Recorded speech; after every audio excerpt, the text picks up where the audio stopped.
Hello दोस्तों, मैं हूं अभिषेक चावला। मैं एक आईआईटीएन हूं और मैंने बीटेक किया है आईआईटी रुड़की से। मैथ्स टीचिंग, मैथमेटिक्स सॉल्व करना ये मेरा पैशन रहा है और मैं 11 साल से ज़्यादा मुझे हो गया है मैथ्स पढ़ाते हुए। ये जो चैनल है सरकारी नौकरी विद्या मंदिर, यहाँ पर उन बच्चों की मदद की जाएगी जो सरकारी जॉब एग्ज़ाम्स की तैयारी कर रहे हैं, गवर्नमेंट जॉब एग्ज़ाम्स की तैयारी कर रहे हैं, सरकारी नौकरी करना चाहते हैं। उन सब की इस चैनल पे बहुत अच्छी तरीके से मदद की जाएगी। मैं अभिषेक चावला आप सबका सरकारी नौकरी विद्या मंदिर नाम के यूट्यूब चैनल पे आपका स्वागत करता हूँ।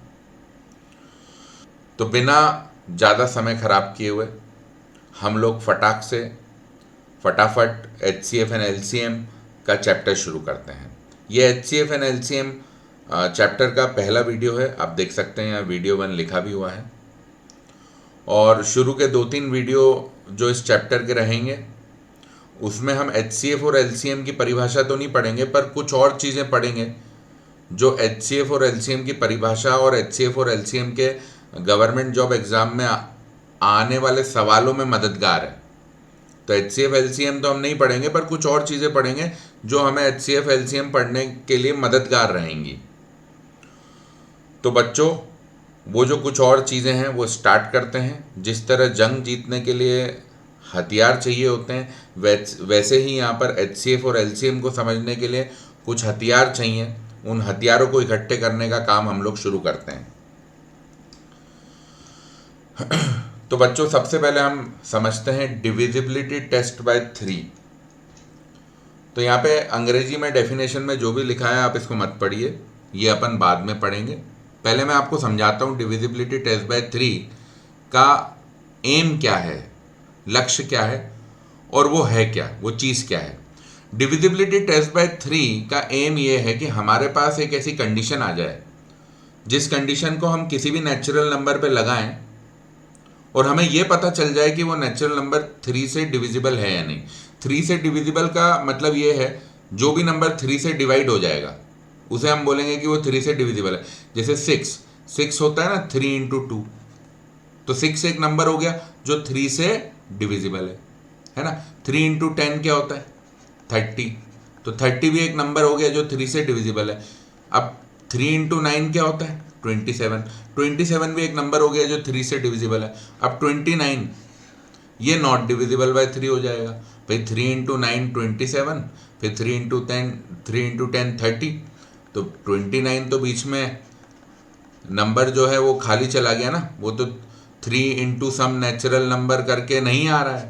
तो जो भी natural number 3 into some natural number करके अचीव हो रहा है, आ पा रहा है, वो नंबर 3 से डिविजिबल है। 3 इंटू सम नेचुरल नंबर करके 29 नहीं आ पा रहा है, तो 29 इज नॉट डिविजिबल बाय 3। हाँ, 3 इंटू 10 करके 30 आ रहा है तो 30 इज डिविजिबल बाय 3। 3 इंटू 9 करके 27 आ रहा है तो 27 इज डिविजिबल बाय 3। 3 इंटू 2 करके 6 आ रहा है तो 6 इज डिविजिबल बाय 3। 3 इंटू 13 ये क्या है, 39, तो 3 इंटू 13 39 आ रहा है तो 39 इज डिविजिबल बाय 3। 3 इंटू 12 36 आ रहा है तो 36 इज डिविजिबल बाय 3। हाँ, पर 37 तो नहीं आ पाएगा। 3 इंटू 12 36, फिर अगला जो है 3 into 13 39, 37 3 into some natural number करके नहीं आ पाएगा, तो ये नॉट डिविजिबल बाय 3 है। तो देखिए, ये छोटे मोटे नंबर थे तो ये तो ठीक है, 3 इंटू 10 3 इंटू 11 हमें याद रहता है तो हमने फटाक से देख लिया कि कौन सा नंबर 3 से डिविजिबल है या कौन सा नहीं है। पर मान लीजिए कोई मैं बड़ा नंबर आपको दे दूं, मान लीजिए ऐसा कुछ, इतना बड़ा नंबर 6 डिजिट का नंबर। अब आप क्या चेक कर पाओगे इस तरीके से कि ये जो 100135 है, ये 3 इंटू कौन सा नेचुरल नंबर है या 3 इंटू नेचुरल नंबर नहीं हो पाएगा, ये आप देख पाओगे क्या? तो बहुत ही मुश्किल हो जाएगा। ठीक है, तो इसलिए हमें एक कंडीशन चाहिए जो हम किसी भी नेचुरल नंबर पे बहुत आसानी से लगा पाएँ और पता चल जाए वो नेचुरल नंबर 3 से डिविजिबल है या नहीं है। तो 100135, मान लीजिए हमें यह पता करना है कि ये नेचुरल नंबर 3 से डिविजिबल है या नहीं है। तो इसका एक बहुत सिंपल टेक्निक है। आप सम ऑफ डिजिट्स कीजिए, जो भी नेचुरल नंबर है उसके सारे डिजिट्स का सम कीजिए। जैसे यहाँ पर 6 डिजिट हैं, इन 6 डिजिट्स का आप बेटा सम कीजिए। तो सम क्या आएगा, 1 + 0 + 0 1 हो गया, फिर एक 1 और 1 2 और 3 5 और 5 10 आ गया। अब अगर ये जो 10 है ये तो डिविजिबल बाय 3 नहीं है, तो हम बोल देंगे कि ये भी नॉट डिविजिबल बाय 3 है। आपको सम ऑफ डिजिट्स करना है। सम ऑफ डिजिट अगर 3 से डिविजिबल आ गया तो वो नेचुरल नंबर भी 3 से डिविजिबल है। अगर सम ऑफ डिजिट्स 3 से डिविजिबल नहीं आया तो जो नेचुरल नंबर दिया था वो 3 से डिविजिबल नहीं है। कोई भी नेचुरल नंबर दिया है, आपको सम ऑफ डिजिट करना है, सम ऑफ डिजिट 3 से डिविजिबल है तो गिवन नेचुरल नंबर भी 3 से डिविजिबल है। सम ऑफ डिजिट्स अगर 3 से डिविजिबल नहीं है तो नेचुरल नंबर जो दिया था वो भी 3 से डिविजिबल नहीं है। यही यहाँ पे अंग्रेजी में लिख दिया है, घबराने की कोई बात ही नहीं है। Any natural number whose sum of digits is divisible by 3 is a natural number divisible by 3। Sum of digits 3 से डिविजिबल है तो नेचुरल नंबर 3 से डिविजिबल है। सम ऑफ डिजिट्स 3 से डिविजिबल नहीं है तो नेचुरल नंबर 3 से डिविजिबल नहीं है। चलिए कुछ 2-3 और एग्जांपल करें। 3 5 6 1, यहाँ पे सम ऑफ डिजिट 3 + 5 + 6 + 1, 3 और 5 8, फिर 8 और 6 14 और 1 15। 15 3 से डिविजिबल है बिल्कुल, तो 3 5 6 1 हो गया बिल्कुल साहब, ये डिविजिबल बाय 3 हो गया। अच्छा और नंबर ले लेते हैं, 2-3 और नंबर लेते हैं, 2-3 और नंबर हम लेके देखते हैं। 1 7 8 4 5 6 2, बहुत बड़ा नंबर ले लिया। तो 1 + 7 + 8 + 4 + 5 + 6 + 2, बड़ा सिंपल सम है। 1 और 7 हो गया 8, फिर 8 जोड़ो 16 हो गया, 8 जोड़ो 16, 16 4 20, 20 और 5 25, 25 और 6 31 और 2 33। तो 33 तो है ना 3 × 11, 3 × सम नेचुरल नंबर, तो 33 डिविजिबल बाय 3 है, तो ये भी हो जाएगा डिविजिबल बाय 3। और एक नंबर ले लेते हैं 2 0 0 3 5, यहाँ पे सम ऑफ डिजिट 2 + 0 + 0 + 3 + 5, तो 2 और 0 2, फिर 0 ऐड किया 2, 2 और 3 5, 5 और 5 10। अब 10 तो 3 से डिविजिबल है नहीं, 3 × 3 9 होता है, अगला फिर 3 × 4 12 होता है, तो मतलब 10 डिविजिबल है नहीं, सम ऑफ डिजिट डिविजिबल 3 से है नहीं, तो नंबर भी not divisible by 3, not divisible by 3। ठीक है, और एक नंबर ले लेते हैं, बहुत बड़ा नंबर ले लेते हैं। बड़े बड़े नंबर इस टेक्निक से आप बहुत इजीली सॉल्व कर लोगे। बड़े बड़े नंबर, बहुत बड़ा नंबर ले लेते हैं, 1 2 1 0 6 8 7 5 2, ये ले लो। चलो अब यहाँ पे अब सम ऑफ डिजिट बार बार पूरा प्लस कर करके लिखना वो भी लंबा पड़ता है, तो सीधे डायरेक्ट सम लिखेंगे। 1 और 2 3, 3 और 1 4, फिर 0 ऐड किया 4, 4 और 6 10, 10 और 8 18, 18 और 7 25, 25 और 5 30, 30 और 2 32, 32 है क्या 3 से डिविजिबल? नहीं। 3 × 10 30, फिर 3 × 11 33, तो ये पूरा नंबर नॉट डिविजिबल बाय 3। तो बहुत ही सिंपल है, बहुत ही सिंपल है। आपको तो सिर्फ और सिर्फ कोई भी नंबर दिया हो, आपको सम ऑफ डिजिट्स करना है, सम ऑफ डिजिट्स डिविजिबल बाय 3 है तो गिवन नंबर डिविजिबल बाय 3 है, वरना नहीं है। ठीक, वैसे इतने बड़े बड़े नंबर हम लोगों ने प्रैक्टिस के लिए कर लिए। ज़्यादातर एग्जामों में ये 3 की डिविजिबिलिटी की कहीं बात आएगी, किसी क्वेश्चन में कहीं साइड में चेक करना पड़ गया, तो 3 डिजिट 4 डिजिट नंबर ज़्यादा से ज़्यादा चेक करना पड़ता है। एक 4 डिजिट नंबर भी कर लेते हैं, 1728। अब यहाँ पे सम क्या होगा, 1 और 7 8, 8 और 2 10, और 8 18, हाँ तो 18 तो है 3 से डिविजिबल है, तो 1728 विल बी डिविजिबल बाय 3।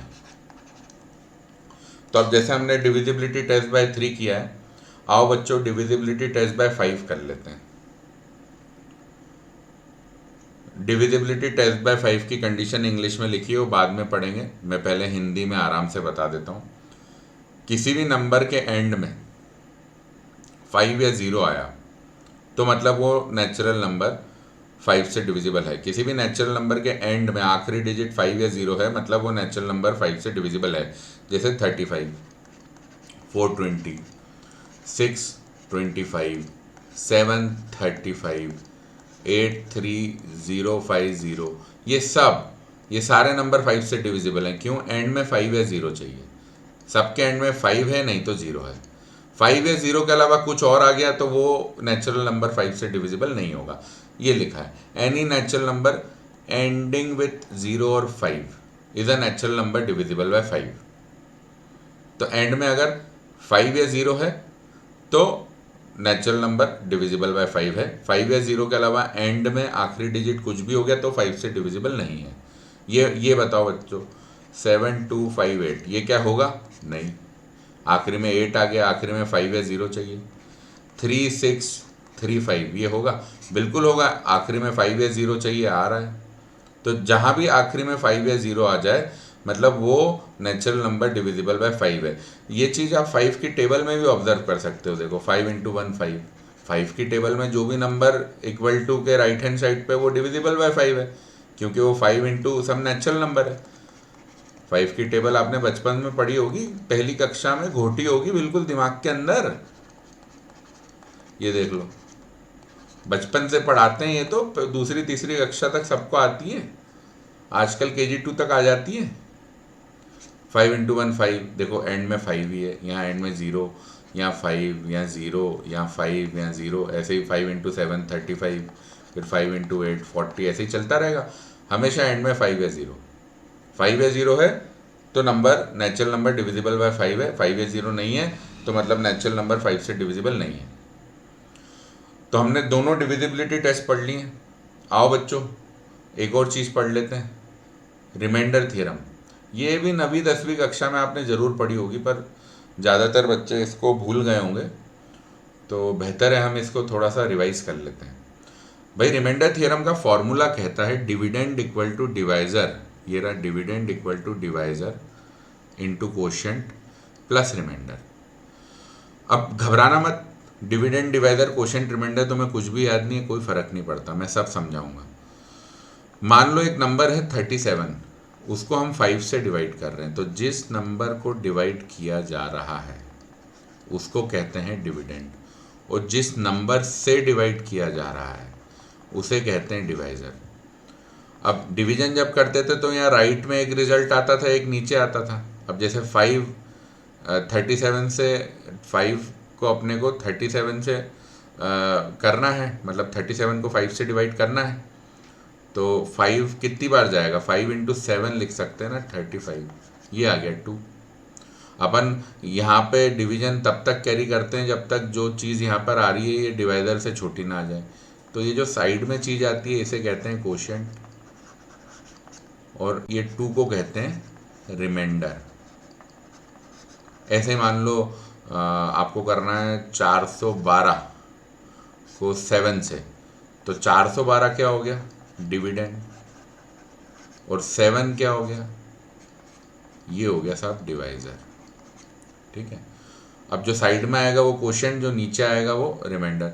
अब 41 पकड़ते हैं, 7 × 5 क्या हो गया? 35, 6 बचा, ये 2 उतारेंगे, फिर × 8 56 जाएगा।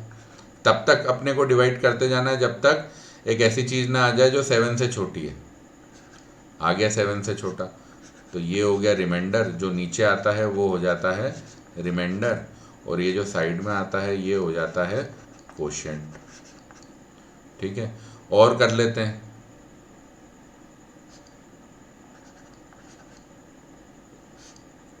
वन 32 को करते हैं 11 से, तो चलो पहले 13 लिया, एक बार गया, कितना आया?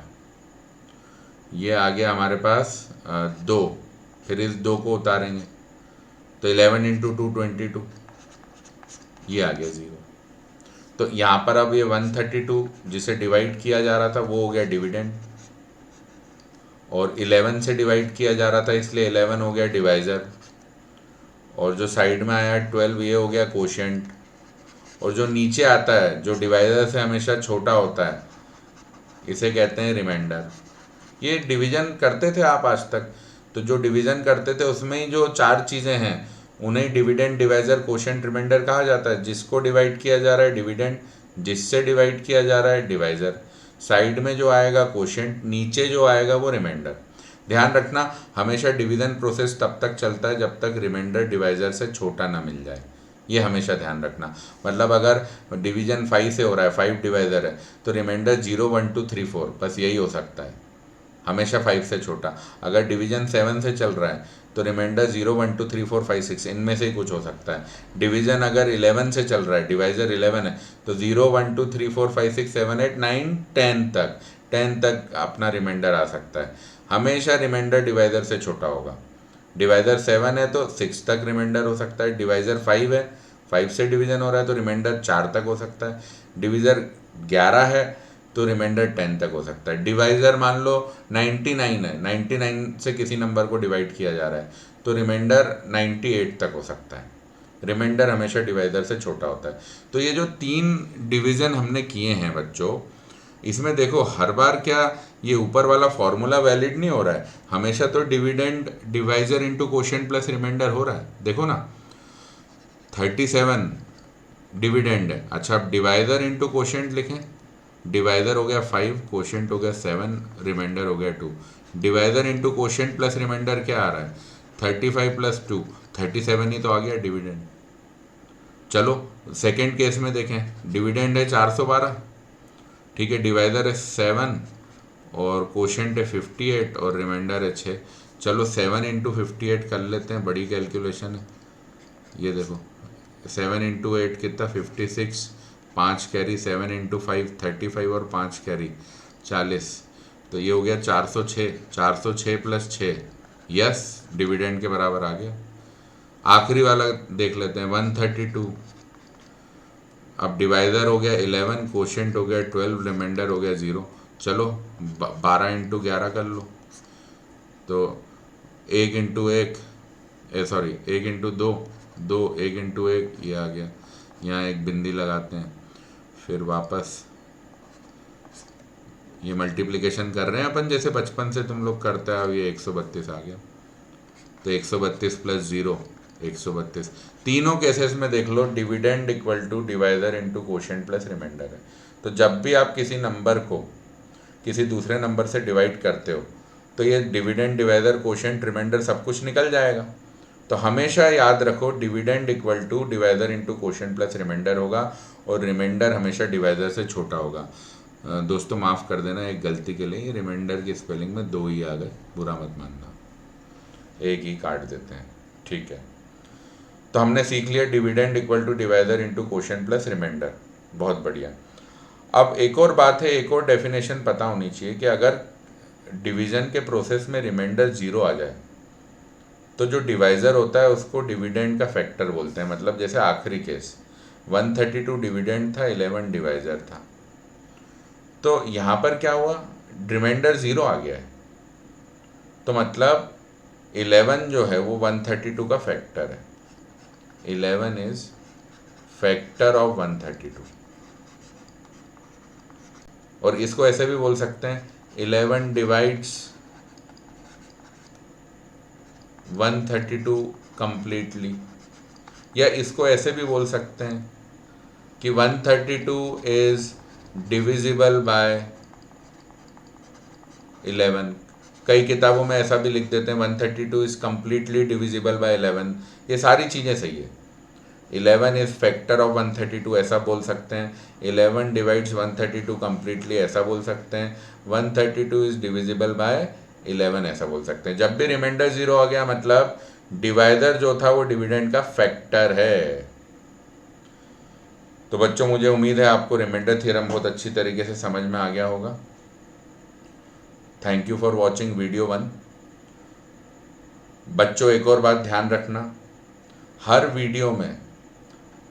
वीडियो के डिस्क्रिप्शन में यूट्यूब चैनल पे जो ये वीडियो आप देख पा रहे हैं, इस वीडियो के डिस्क्रिप्शन में अगले वीडियो का लिंक भी रहता है, तो आप चाहें तो डिस्क्रिप्शन में ही लिंक क्लिक कर सकते हैं।